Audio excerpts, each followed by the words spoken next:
اعوذ بالله من الشیطان الرجیم. بسم الله الرحمن الرحیم. ان الله و ملائکته یصلون علی النبی یا ایها الذین آمنوا صلوا علیه و سلموا تسلیما. اللهم صل علی محمد و آله و اطلاته بعد کل معلوم لك. خدمت شما محصلین عزیز سلام عرض میکنم. صنف سوم کیمیا. امیدوار هستم که انشاءالله خوب باشید. در خدمت شما قرار داریم با تدریس مضمون کیمیای تحلیلی مقداری و به ادامه ویدیو قبل که از انشاءالله ویدیو رو چی میکنیم پیش میبریم. ما و شما در ویدیو قبل راجع به عملیه تیتریشن 100 میلی تیزاب نمک 0.1 نورمال به واسطه 100 میلی پتاسیم هیدروکسید 0.1 نورمال کارهای انجام دادیم و در واقع پیچ ها رو چی کردیم تعیین کردیم. اینا رو در این ویدیو که از انشاءالله راجع به نمودار و یا گراف تغییرات پیچ عملیه تیتریشن صحبت میکنه و همچنان راجع به این که از کدام اندیکاتورها ما باید در واقع چی کنیم در تیتریشن استفاده کنیم که خوبتر و مناسبتر است و خطای عملیه تیتریشن در واقع چی میسازه؟ کاهش میسازه. خب شما ببینید دوستای محترم در این گراف که هست از من در مقدار کمتر پایین داره خوبتر در واقع چی دیده شه. در این گراف که هست گراف در واقع مخصوص تیتریشن تیزاب قوی به واسطه قلوی چی هست؟ قوی می باشه که غلظت در کدامش در واقع نورمال هست 0.1 نورمال. این شما دوستای محترم توجه کنید که این گراف هست بر اساس تجربه چی است استوار است. یعنی شکل قبلی که من خدمت شما نشان دادم که در مایل که از ما تیزاب علاوه میسازیم مثلا تیزاب نمک با غلظت 0.1 نورمال و در واقع بیوت که هست 100 میلی پتاسیم هیدروکسید 0.1 نورمال در آش میسازیم علاوه میسازیم و آرام آرام پتاسیم هیدروکسید بالای تیزاب چی میکنیم به اصطلاح علاوهش میسازیم و بعد از اون تغییرات پیچ چی میکنیم ترسیم میکنیم. اینمی گراف که است بر اساس در واقع علوم عملیه چی شده به اصطلاح تحلیلی شده. خب اگه اینجا شما توجه کنید من آشنا کنیم علاوه کردن قلوی بر چی هست؟ بر تیزاب هست. اینا رو در این گراف که هست در واقع شما دو ستون عمودی رو میبینید. در این ستون عمودی که هست در واقع تیتریشن تیزاب قوی با قلوی قوی است. اونمو عملی است که منظور ماست. یعنی ما بالای تیزاب که از قلوی رو چی میکنیم علاوه میسازیم و نتایج تغییرات پیچ در واقع روی ستون عمودی چی میکنیم واضح میسازیم. با این ترتیب در این ستون عمودی که است در واقع چی هست؟ مثلا تغییرات پی اچ عملیه تیتریشن قلوی قوی با تیزاب قوی است. یعنی به چه معنا؟ به این معنا که در واقع ما بالای قلوی چی میکنیم؟ تیزاب علاوه میسازیم. یعنی در این وکتور که است در ارلن مایل ما قلوی را علاوه میسازیم و در بیوت ما در واقع چی هست؟ تیزاب است. چرا؟ به خاطر که در واقع احتمال وجود داره که مثلا یک نفر یا یک شاگرد به شما میگه که استاد چی میشه که اگر ما بیاییم در واقع عملیه تیتریشن چی کنیم معکوس بسازیم تیزاب نمک در واقع در بیوت قرار بدیم و در واقع پتاسیم هیدروکسید چی کنیم در ارلن مایل. آیا کدام اشتباهی پیش میاد؟ نه به هیچ وجه کدام اشتباهی پیش نمیاد. فقط ما در رسم نمودار کس باید در واقع چی کنیم دقت خاص خود انجام بدیم. بسیار خوب.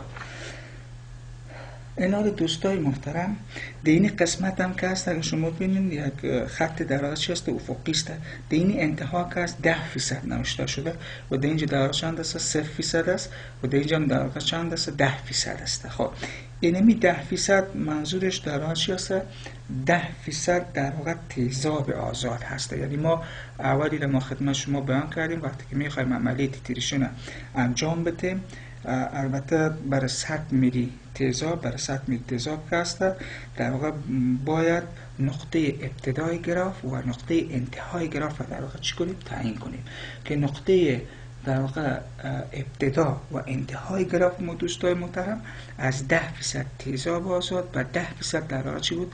قلوی آزاد بود که در واقع بیانگر اونمو مطلب است. من اینجا نوشته کردم چی 10% چی است؟ تیزاب آزاد است. چرا که ما تیزاب در واقع ارلماین داریم پتاسیم هیدروکسید وقتی که علاوه میسازیم کم کم حجم تیزاب آزاد ما در واقع چی میشه کاسته میشه و به شما اینجا دقت کنید من اینجا وکتور مستقیم به عدد 2 در واقع چی کردیم متصل ساختیم. اینجا نوشته کردیم ابتدای گراف است. ابتدای گراف ما چنانچه که شما در ویدیو قبل دیدین اگر ما 90 میلی پتاسیم هیدروکساید بالای 100 میلی تیزاب علاوه می ساختیم.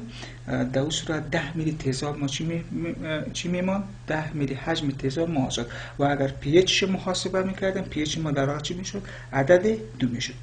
فلحاظا در واقع در عملیه تیتریشن که هست، ما همیشه عملیه تیتریشن هر 10% تیزاب آزاد و 10% قلوی آزاد در واقع چی میکنیم؟ محاسبهش مد نظر قرار میدیم. خب به این ترتیب در واقع در این قسمت که هست 0% که هست در واقع چی از نقطه تعادل است. نقطه تعادل به چی معنی؟ به این معنی که ما در واقع در این نقطه که هست 100 میلی تیزاب بالای 100 میلی قلوی یا 100 میلی قلوی رو بالای 100 میلی تیزاب در واقع چی کردیم؟ علاوه ساختیم و نمک که در واقع قابلیت هایدرولیز نداره NaCl و همراه مولکول های آب در این نقطه در واقع چی میشه؟ تشکیل میشه. یعنی در واقع تیزاب و قلوی اثر یکدیگر در واقع چی کردن؟ خنثیش در واقع اثر یکدیگر به اصطلاح خنثی کردن. خب به این ترتیب در اینجا نوشته شده 10%. دوباره اون معنا و مفهوم میتم، منتها این دفعه عملیه تیتریشن در واقع چی هست؟ عکس میباشانی. در این قسمت که هست در واقع عملیه تیتریشن ما چی هست؟ عکس است. ما اینجا نوشته کردیم قلوی قوی با تیزاب چی؟ قوی. یعنی قلوی ما در ارلن مایل هست و تیزاب ما در واقع چی هست؟ در بیوت می باشه. فلحاظ در اینجا ما میتونیم تغییرات پی اچ در واقع چی کنیم؟ محاسبهش انجام بدیم. اینمی 10% به چی معنا و مفهوم هست؟ اینجا 10% در واقع 10% قلوی آزاد بر ما چی میکنیم؟ به اصطلاح هویدا میسازه. چرا که وقتی ما تیزاب علاوه میسازیم، فرض مثال 90 میلی تیزاب وقتی علاوه میسازیم، 90 میلی قلوی از 100 میلی قلوی پتاسیم هیدروکساید در واقع خنثی میشه و 10 میلی حجم قلوی آزاد در واقع چی هست؟ باقی میمانه. یعنی دوستای محترم در گراف تیتریشن که هست ما میایم اطلاعات عملی خنثی سازی رو در اونجا چی میکنیم؟ مثلا ذخیره میکنیم. این هم یکی دیگه از تفاوت‌های عملی در واقع چی هست؟ یا یکی دیگر از وجه تمایز بین عملی خنثی سازی و در واقع چی هست؟ تیتریشن است که واقعا عملی خنثی سازی در بدن عملی تیتریشن چی هست؟ قرار داره. ما در عملی خنثی سازی اطلاعات رو نمیتونیم ذخیره کنیم، ولی که در عملیه تیتریشن که هست در واقع یعنی نامش که ما اقتباس میکنیم، میتونیم تمام اطلاعاتی که در حین عملی خنثی سازی صورت میپذیره در گراف در واقع چی کنیم؟ ذخیره کنیم. این گراف در واقع به اصطلاح یک گراف فیزیک و کیمیایی هست. این ما میتونیم که یک گراف چی هست؟ فیزیک و کیمیایی هست. چرا یک گراف فیزیک و کیمیایی است؟ به خاطر که در واقع در اینجا تاثیرات فیزیک و کیمیایی که بین در واقع یا تاثیرات تعامل کیمیایی یا عملی در واقع چی به اصطلاح عملی کیمیایی که بین تیزاب نمک و سدیم هیدروکساید در واقع رخ میده، ما در اینجا چی کردیم؟ به اصطلاح ضبط کردیم. به نحوی از آنها هست اینجا یک سری خواص فیزیک کیمیایی که در اثر در واقع تعامل تیزاب نمک و پتاسیم هیدروکساید در واقع تولید میشه، در اینجا چی شده؟ به اصطلاح ذخیره شده. بسیار عالی. خب این حالا مسئله بعد دوستای محترم ما ببینیم که چیزی از قلم باقی نمانده باشه. بله اینجا که هست در واقع تحولات آنی پی اچ است. چیزی دیگه که ما شما در واقع در این گراف ضرورت داریم و قبلا ما را اشاره کردم که برای ترسیم گراف عملی تیتریشن دوستای محترم ما با چند نقطه را مد نظر بگیریم. نه به عنوان مقدمه براتون گفتم، یکی نقطه ابتدای گراف بود، دیگر نقطه انتهای گراف بود، نقطه تعادل بود که تمام اینا رو با شما بیان کردم و دیگر نقطه تحولات آنی پی اچ است. یکی منظور از تحولات آنی پی اچ است دوستای محترم، منظور از تحولات آنی پی اچ است که پی اچ ها در واقع بسیار زیاد کاهش پیدا میکنه، یا که پی اچ ها بسیار زیاد افزایش پیدا میکنه. این معنای تحول آنی چی است؟ پی اچ است. این ما ضرورت داره. چرا ما تحول آنی پی اچ دوستای محترم ضرورت داریم؟ ضرورتش به این است که باید به عملیه تیتریشن ما یک اندیکاتور مناسب در واقع چی کنیم؟ اختیار بسازیم تا که فیصدی خطا عملیه تیتریشن در واقع چی بشه؟ کم بشه. این حاله ساحه تحولات آنی پی اچ که دوستای محترم این هم از 10% تیزاب آزاد و 10% قلوی آزاد در واقع چی میشه؟ به اصطلاح سنجش میشه. منتها از لحاظ ریاضی یک مقدار به اصطلاح دقایق خودش داره و در اینجا منظور علمو 0.1 میلی قلوی 0.1 میلی تیزاب آزاد و 0.1 میلی قلوی در واقع چی است؟ آزاد است. منتها چطور 10% ما این رو مد نظر میگیریم در هر دو مورد؟ ببینید اگر من نوشته کنم 10 تقسیم 100 درست است. 10 میلی تقسیم در واقع چی 100 میلی. در اون صورت یک صفر در بالا دیگه صفر در واقع چیست در پایین است، معمولا مثلا ساده میشه 1/10. 1/10 یعنی 0.1 یعنی 0.1 میلی. چی بگیم در واقع 10% تیزاب آزاد، چی بگیم 0.1 میلی. هر دوش در واقع چی هست یک معنای و مفهوم بر ما میرسونه. پس ساحه تحولات آنی پی اچ است یعنی تیتریشنی که منظور ماست، یعنی بالای قلوی ما چی علاوه میسازیم تیزاب از 0.1 میلی در واقع تیزاب آزاد و 0.1 میلی قلوی چی آزاد محاسبه میشه. اینجا منظور ما پیچ های ماست. ما قبلا این که محاسبهش در واقع چی کردیم انجام دادیم دوستای محترم. اینا رو شما ببینه در واقع نقطه ابتدای تحولات آنی پیچ 4 است. نقطه ابتدای تحولات آنی پیچ در واقع چند است؟ 4 است. یعنی و نقطه انتهاش در واقع عدد چند است؟ 10. یعنی به این معنا که از عدد 4 به عدد 10 این در واقع یک مثلا به صورت عمودی است، یک مثلا خیزشی در اینجا چی است وجود داره، یک پرتاب یک افتادنی از پیچ در اینجا در واقع چی است مثلا وجود داره. پس نقطه ابتدای تحولات آنی پیچ از 0.1% قلوی تیزاب آزاد و 0.1% قلوی آزاد اینجا شده محاسبه شده که بین عدد 4 و چند است در اینجا 10 است. خب ایناله ما میتونیم از استفاده کنیم و اندیکاتور مناسب خود ما را در واقع چی کنیم اختیار کنیم. خب یک مسئله دیگه که در واقع از روی گراف ما میتونیم متوجه بشیم است که در گراف ما دوستای محترم دو ناحیه وجود داره. یک ناحیه منحنی هست و دیگر ناحیه در واقع چی هست عمود هست. اینا چی معنا میده؟ از پشت پرده ما باید خواص در اینجا چی کنیم درک کنیم.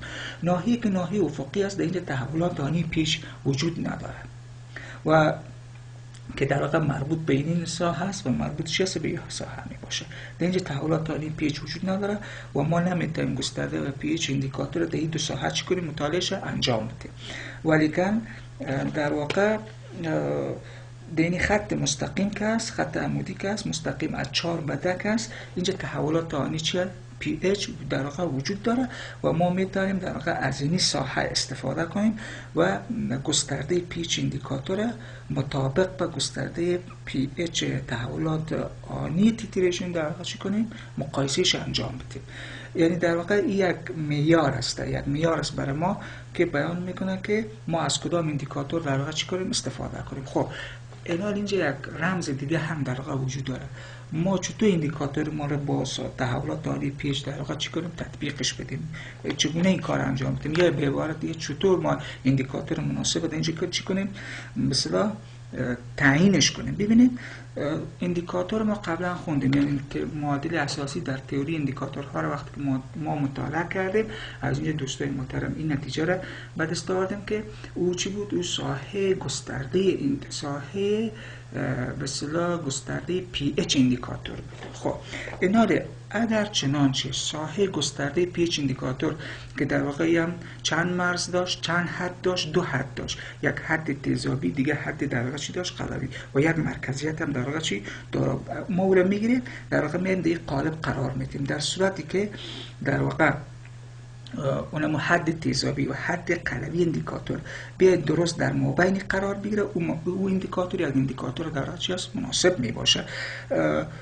توجه کرد انشاءالله؟ بله. در صورتی که در واقع تقابل ساحه تیزابی و ساحه قلوی که مطابقت به یک پیچ مشخص میکنه از اندیکاتور ما بیایم در واقع در اینجا قرار بدیم. اگر اونمو ساحه در مابین در واقع ساحه تحولات آنی پیچ یعنی بین عدد 4 و در واقع 10 قرار گرفت، او اندیکاتور در واقع چی هست مناسب است تقریبا.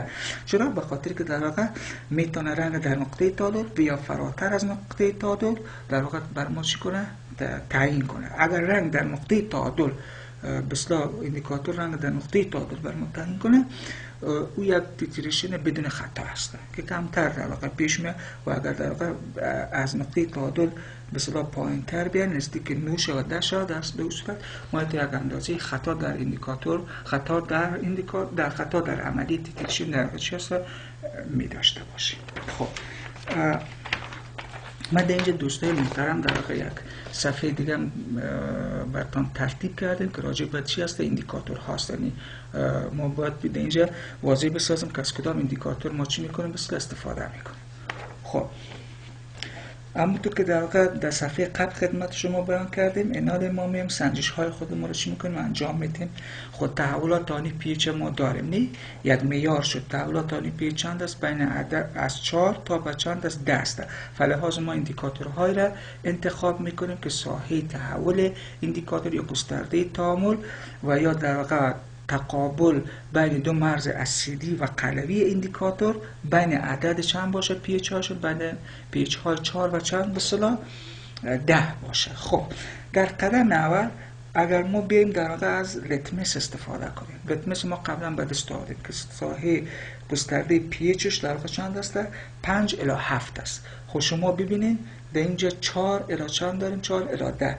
در اینجا کس در واقع عدد 5 است. 5 از این مرز در این مرز داخل است، نه اینجا 4 است و اینجا چی 5 است. یعنی دقیقاً لتمس ما در واقع چی است؟ در ساحه تحولات پیچ تحولات آنی چی مثلا پیچ تیتریشن می باشه. اینجا 4 است، اینجا 10 است. از لتمس ما 5 و چند است؟ 7 می باشه. این را اگر ما به این صورت در واقع بگیرم، به یک قسمت شما میبینید که از لتمس ما تحولات آنیش در واقع چند است؟ بین 5 و 7 است و درست در وسط و درست در مابین در واقع تحولات آنی پیچ چی تیتریشن است بین 4 و 10 است. خب لتمس ما دوستای محترم 5ش به سمت تیزابی متمایل است ولی عدد 7ش به سمت در چی است؟ قلوی متمایل می باشه. نقطه تعادل ما چند است؟ عدد 7 می باشه. فلحاظ لتمس که است مناسب ترین اندیکاتور برای عملیه تیتریشن تیزاب قوی و قلوی قوی است و درست در نقطه تعادل رنگ تغییر رنگ از خودش میده، مثلا تبارز میده و ما مطمئن میشیم که ختم نقطه چی است؟ خنثی‌سازی می باشه. خب دیگه اندیکاتورها هم در اینجا وجود داره، پس اینجا خطایی نیست. اگر ما لتمس به کار بریم در واقع خطایی وجود نداره. میم راجع به اندیکاتوری به نام برومو تایمو بلو، اندیکاتور به نام چی؟ برومو تایمو بلو. ما در اینجا نوشته کردیم ساحه تحول اندیکاتور بین عدد چند است؟ 6 و 7 است. نقطه تعادل ما چند است؟ 7 است و ساحه تحول اندیکاتور بین 6 و چند است؟ 7 است. یعنی درست در مابین تحولات آنی پیچ است بین 4 و چند است؟ 10 است و تمایل سمت در واقع قلوی برومو تایمو بلو عدد چند است؟ 7 است و درست در نقطه تعادل است. پس اگر ما از لتمس و از اندیکاتور برومو تایمو بلو هم در واقع چی کنیم؟ استفاده کنیم، در اون صورت خطایی در عملی تیتریشن ما نداریم و دقیقاً که باز هم نیست منتها تقریب بالاتر است در واقع 90% 95% رنگ اندیکاتور در نقطه تعادل در واقع چی میشه؟ وایدا میشه. خب و اما دیگه اندیکاتورها هم با ما باید مقایسهش انجام بدیم. در اینجا اندیکاتور فنولفتالین داریم. ساحه گسترده فنولفتالین چند است دوستان محترم؟ بین 8 و 10 هست. 8ش متمایل به تیزابی است و 10ش متمایل در واقع چی است؟ به قلوی. دو سره در واقع می باشه. اینا را اگر شما توجه کنید تحولات داریم پیچ بین 4 تا چند است؟ 10 و از اندیکاتور فنولفتالین که از مرز تعادل تیر میشه. اینجا 7 از مرز تعادل و این ساحه چند است؟ 8 است. از مرز تعادل تیر میشه ولی کن ساحه در واقع مرز قلویش که است بعد 10 اینجا چی است؟